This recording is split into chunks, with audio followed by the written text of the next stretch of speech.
Hello, everybody. My name's Jim, and on this episode of Bookish Discoveries, I'm going to talk about the lens in which I read. This might lose me some credibility as far as the books I recommend on this channel, but it's something I've discovered about myself and figured I'd share. This goes back to my video on expectations and how I set my expectations based on a number of criteria. I also talked about hate reading and having a difficult time distinguishing hating something that I expected to hate and rating it based on the purpose that it served. I don't know. It's weird. I'm weird. We're just going to go with this, so bear with me. But when I say that I read through a lens, three books that I can use as examples are The Cotton Candy Massacre by Christopher Robertson, The Lesbiana's Guide to Catholic School by Sonora Reyes, and Christine by Stephen King. All of these were equally boosted and inhibited by the lens I was wearing at the time. When I wear my mood YA or nostalgia lenses, I'm expecting to have to forgive the author for putting something that I otherwise would have rolled my eyes at in the book. With The Cotton Candy Massacre, I'm not looking for the same beautiful prose and inspiring message that I would get from some of the books I rated 5 stars this year. With that book, I just want pure clownery and cotton candy guts. But I will say that there were some really sweet moments in that book that I did not expect.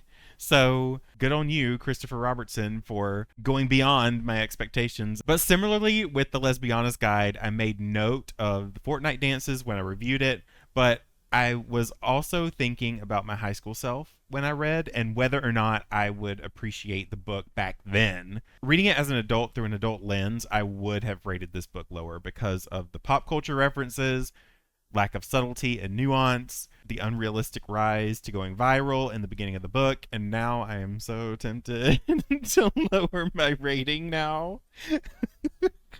but no.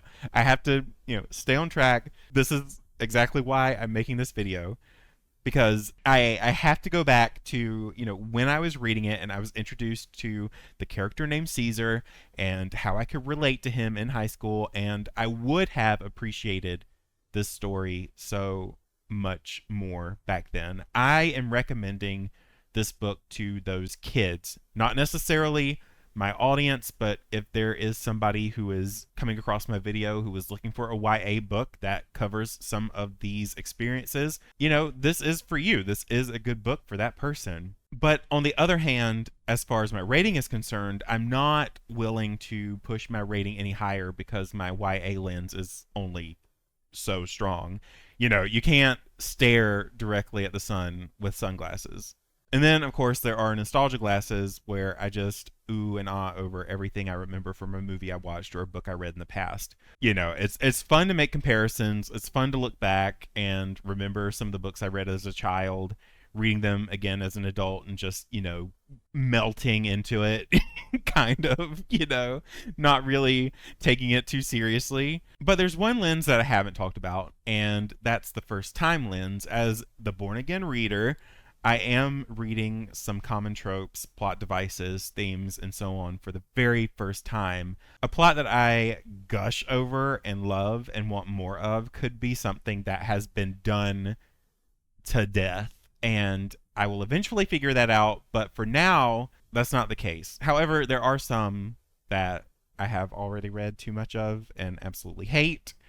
I might need to gather a list sometime, because as a new-ish reader, a newbie reader, it is kind of ridiculous that I'm running into some tropes that are just really bad. But using Skin of the Sea as an example, this was a good book. This isn't one with tropes that I hated.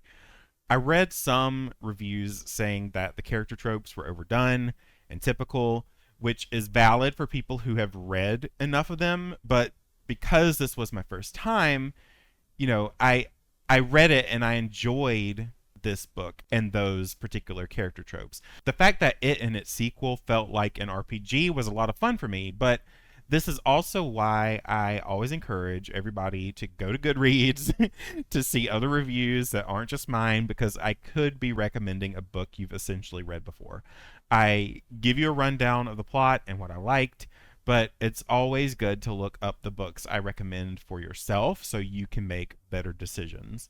But for what it's worth, as far as tropes are concerned, I will always protect my tough guys with hearts of gold. That is a trope that cannot be overdone, in my opinion. Mozasu for life. Anyway, that's it. I'm not sure if that diminishes my credibility at all, but I'll be sure to say when I review a book whether or not I read it through a particular lens, because there are some YA books like Everybody Sees the Ants that I could really appreciate as an adult. I'm going to read the Cotton Candy Massacre sequel soon, and I can't say that I'd lower Christine's rating, so it really all depends, I guess. Just, I will be a little bit more cognizant about telling you if I read something through a particular lens, but typically I feel like, and I hope that you can kind of gauge that yourself when you listen to my reviews, but, maybe I should try to avoid reading books that way altogether. I don't know. What are your opinions on this? And do you tend to do this as well? Leave your comments down below, as well as a like and subscribe if you haven't already done so. Otherwise, I've been Jim. You've been great. Happy reading.